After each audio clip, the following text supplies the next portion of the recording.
She mopped the floors of a building that used to have her name on the lease. Every morning, same bucket, same mop, same invisible woman pushing a cart past men in suits who never looked up. She didn't ask for pity. She didn't expect recognition. She just needed to keep her daughter fed for one more week. But the building had a memory, and memories have a way of talking, whether you want them to or not. Clara Whitmore woke up every day at 4:47 in the morning. Not because she wanted to, because 4:47 was the exact moment Lily's nightmare started. Her daughter was 6 years old, and she dreamed of things no 6-year-old should dream about. Landlords, empty fridges, the sound of boxes being packed in the dark. Clara would climb into the small bed beside her daughter, pull a thin blanket over both of them, and hum the same song her own mother used to hum. Wordless, slow, just enough sound to hold the night back.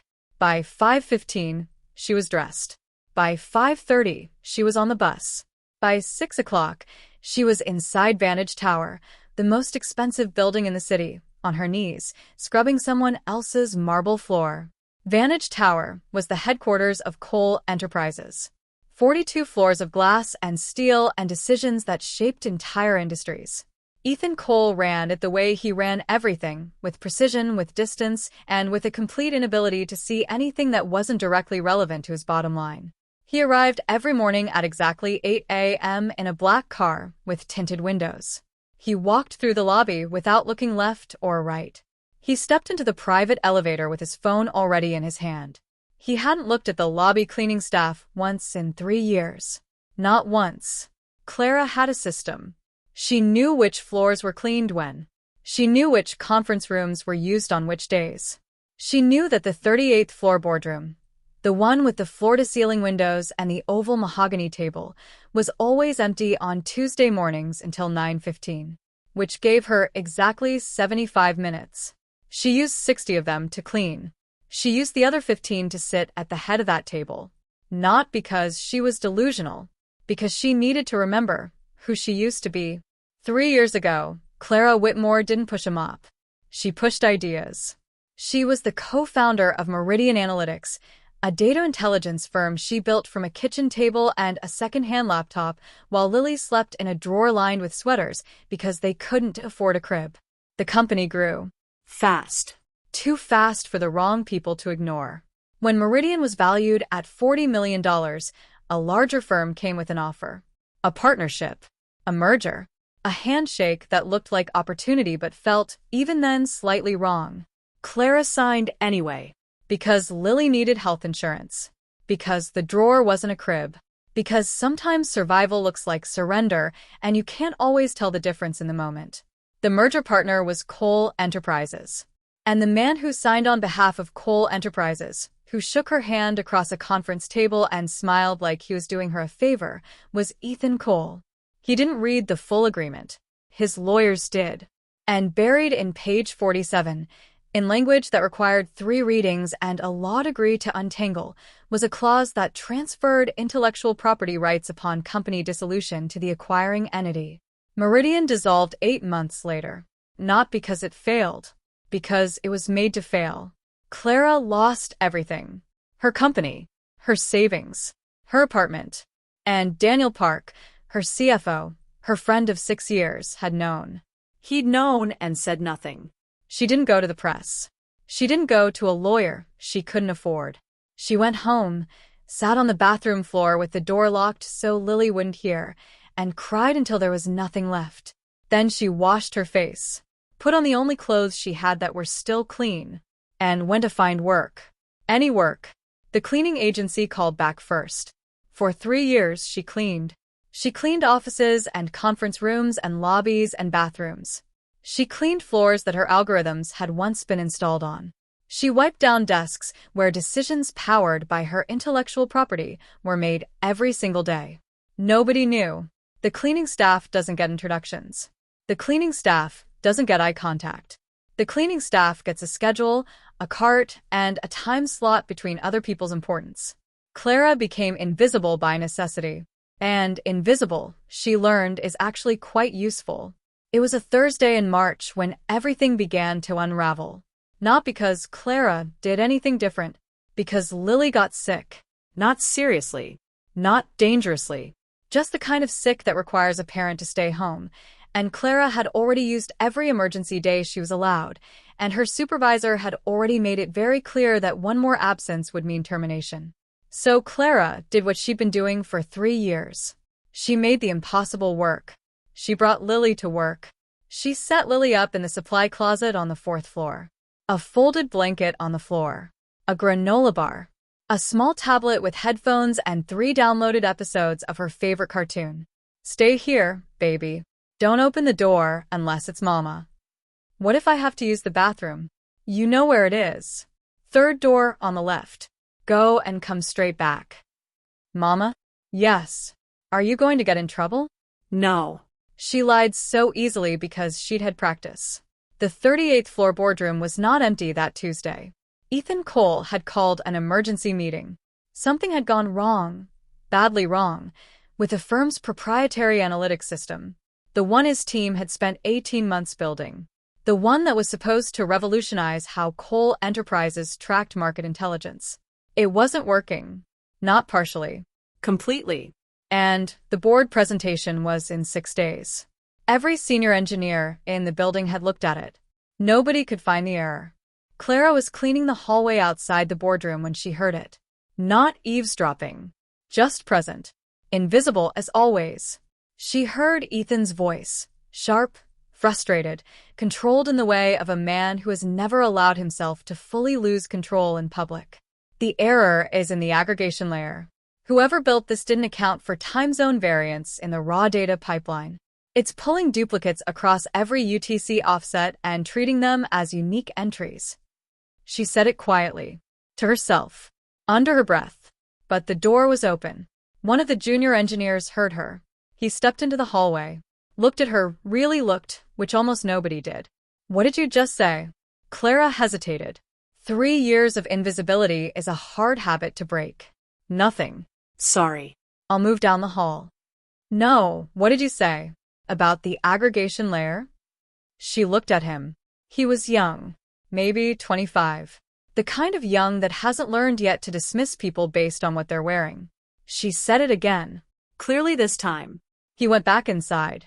And 30 seconds later, Ethan Cole appeared in the doorway. Ethan Cole had never looked at the cleaning staff. Not once in 3 years. But he looked at her now. He looked at her the way people look when something doesn't compute, when the category they've filed a person into no longer fits the data coming in. She was holding a mop. She had a smudge of cleaning product on her left wrist. Her hair was coming loose from a rubber band. And she had just, in 11 words, identified an error that his entire senior engineering team had missed for a week. Say it again, he said. Not rudely. Not kindly. The way he talked to everyone, like information was the only currency that mattered. She said it again. Clearly. Completely. Not just the error, the source of the error, the cascading effect it would have on the output data, and the 2-line fix that would resolve it permanently. 11 words had become 60. Ethan stared at her. How do you know that? 3 years of decisions flashed through her mind in less than a second. The merger. The bankruptcy. Lily in the supply closet on the 4th floor right now, hopefully still watching cartoons. I just know, she said. I'm good with patterns. He didn't believe her. But he also couldn't disprove her. He stepped aside. Come in. She walked into the boardroom. Every face at the table turned. 6 senior engineers. 2 vice presidents. 1 CFO. Daniel Park. Their eyes met for less than a second. His jaw did not move. His face did not change. But something behind his eyes did, a flicker, so small that nobody else would have caught it. Clara caught it. She looked away first. She walked to the screen. She took the marker from the whiteboard tray. And without asking permission, she began to write. It took her 4 minutes. 4 minutes to diagram the entire architecture of the error, trace it back to its origin point in the data intake module, and propose not 1 but 3 resolution pathways depending on how much time they had before the board presentation. She did it without notes, without a computer, with a dry erase marker and muscle memory. When she finished, she set the marker down, turned around, and looked at the room. Nobody spoke. And then one of the junior engineers, the same one from the hallway, started to clap. Nobody joined him, but nobody told him to stop. Ethan Cole did not clap. He was looking at her the way she imagined astronomers look when they find something in the sky that isn't on any chart. "Who are you?" he said. Not rhetorically. Literally. He needed the data. "Clara," she said. "I clean the 35th through 42nd floors. Tuesday through Saturday." "That's not what I'm asking." She picked up her mop from where she'd left it by the door. "I know," she said, "but it's what I'm answering." And she left. She found Lily exactly where she'd left her. Asleep on the folded blanket, tablet on her chest, headphones still playing. Clara sat beside her on the cold floor of the supply closet and let herself breathe for the first time all morning. She'd done something stupid. She'd been visible. 3 years of invisible had kept her safe, kept her employed, kept Lily fed, kept the past in the past where she'd buried it. And in 4 minutes at a whiteboard, she'd undone all of it. She looked at her daughter's sleeping face. The same green eyes. The same stubbornness in the jaw. "We might have a problem, baby," she whispered. Lily didn't wake up. Daniel Park found her before the end of her shift. He appeared at the end of the hallway the way bad news always appears, quietly, from a direction you weren't watching. "Clara." She kept mopping. "I know you're not going to make a scene," he said. "That's not who you are." "You're right," she said. "That's not who I am. Whatever you think happened 3 years ago. I don't think anything happened." She wrung out the mop. "I know exactly what happened. I just haven't decided what to do about it yet." He was quiet for a moment. "You're cleaning floors, Clara. Nobody's going to believe you." She looked at him. Steady. Green eyes flat. "Nobody's going to have to," she said. What Daniel didn't know, what nobody knew, was that Clara had kept a copy. Not because she'd planned revenge. Because she was a woman who grew up understanding that paper burns, that hard drives fail, that people lie, and that the only protection you ever really have is the thing nobody knows you're holding. She'd kept a copy of everything. Every email. Every meeting note.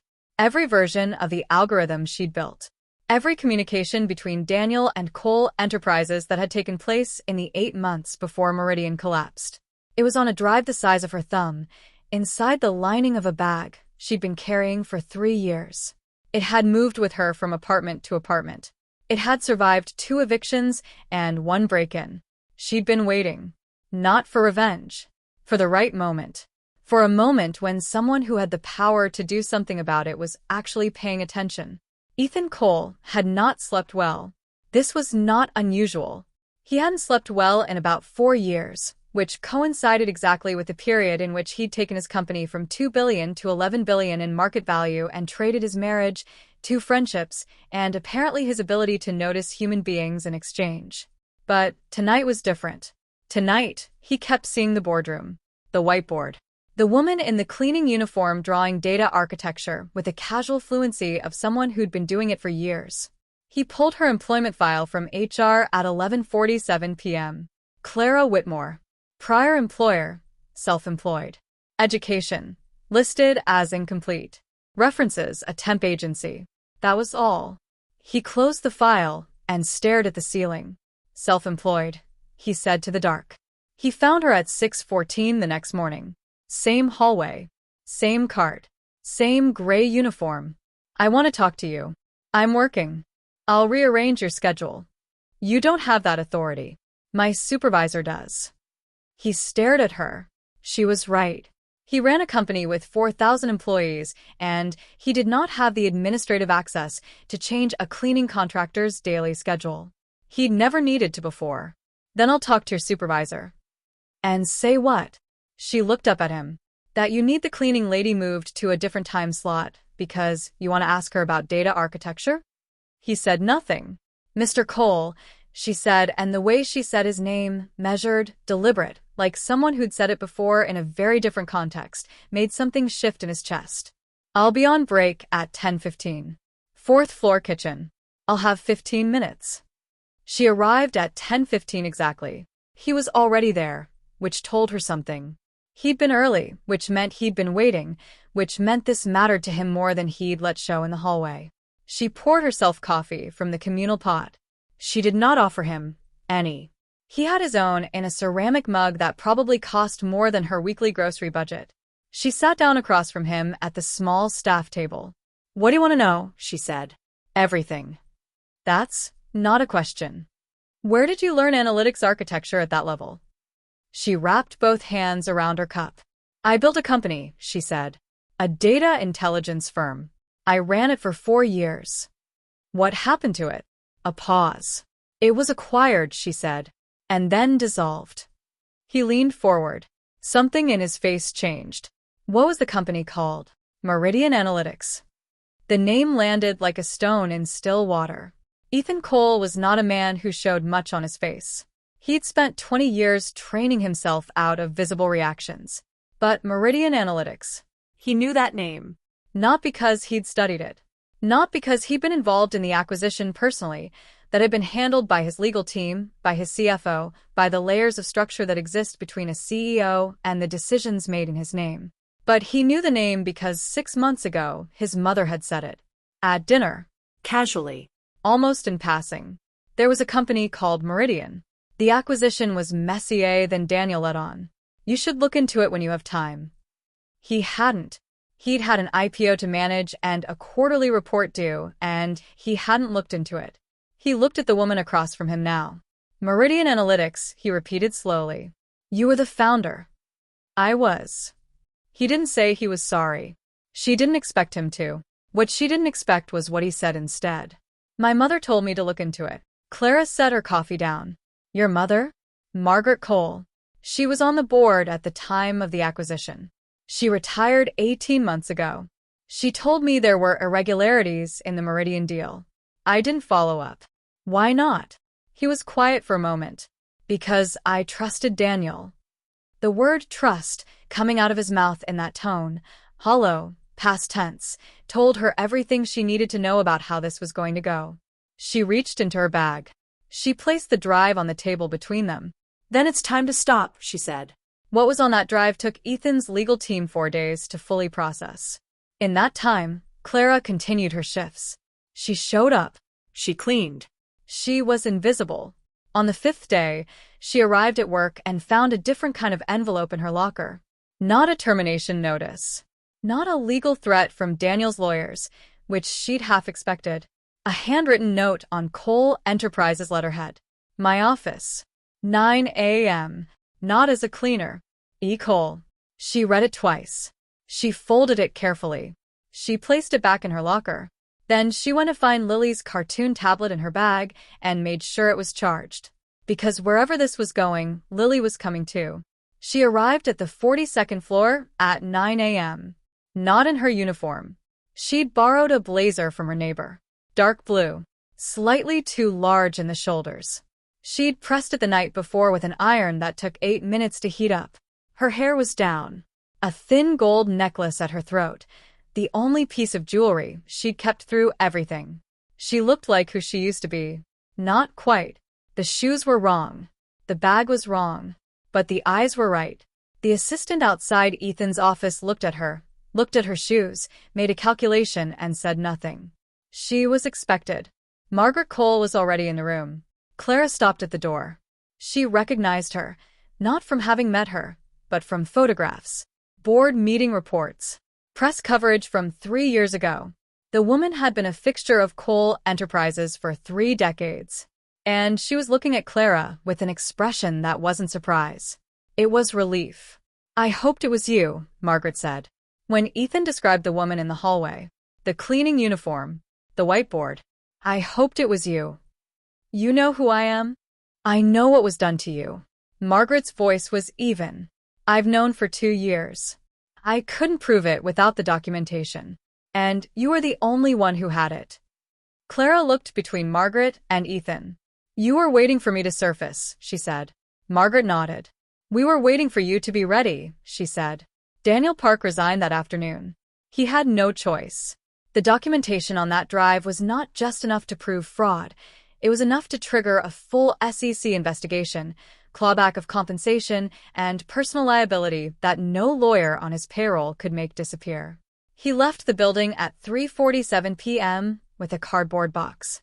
Clara watched him go from the 38th floor boardroom window. She didn't feel triumphant. She felt something quieter, Heavier. like a door finally closing on a room she'd been standing outside of for 3 years. What happened next is the part nobody expected. Not the offer. Everyone expected an offer. What nobody expected was how Clara responded to it. Ethan Cole sat across from her in that same boardroom and laid out a proposal. Compensation. Equity. A VP-level position leading data intelligence at Cole Enterprises. Full acknowledgement of the IP that had been absorbed from Meridian. He didn't use the word sorry. He used numbers instead, because that was his language. Clara listened to all of it, without interrupting, without expression. Then she said, "I need one thing before we discuss any of that." He waited. "I need to bring my daughter to the office tomorrow, just for the afternoon. She's never seen where her mother actually works." He said yes. Of course he said yes. But what Clara mean? What she was really asking wasn't about logistics.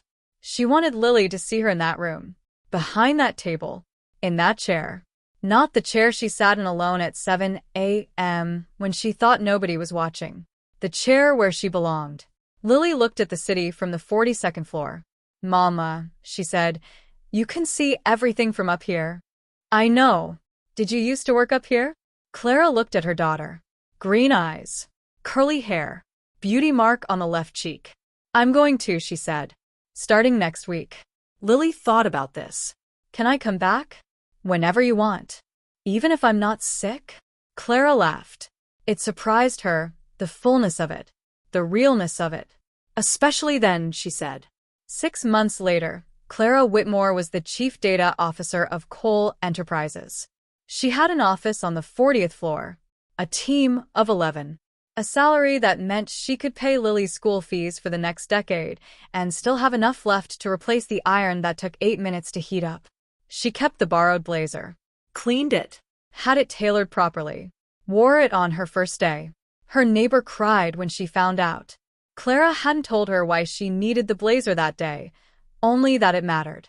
"You could have told me," the neighbor said. "I know," Clara said. "But I needed to wear it before I explained it." The mop was gone. The cleaning cart was gone. But Clara kept one thing from those 3 years. A photograph, taken by the security camera in the 38th floor hallway, captured the morning she walked into that boardroom. Printed by the building's facilities manager when she asked him, a week after everything changed. A woman in a gray uniform, mop in hand, expression unreadable, walking into a room where nobody expected her to belong. She hung it in her office, behind her desk, where she could see it every day, not as a reminder of how far she'd fallen, as proof of how far she'd already come, even when no one was watching. Ethan Cole passed her office every morning. He always paused for exactly 1 second at the open door. He never said what he was thinking in that second. He didn't have to. Some things don't require language. Some things are said in the act of finally, paying attention. She still woke up at 4:47 sometimes. Old habit.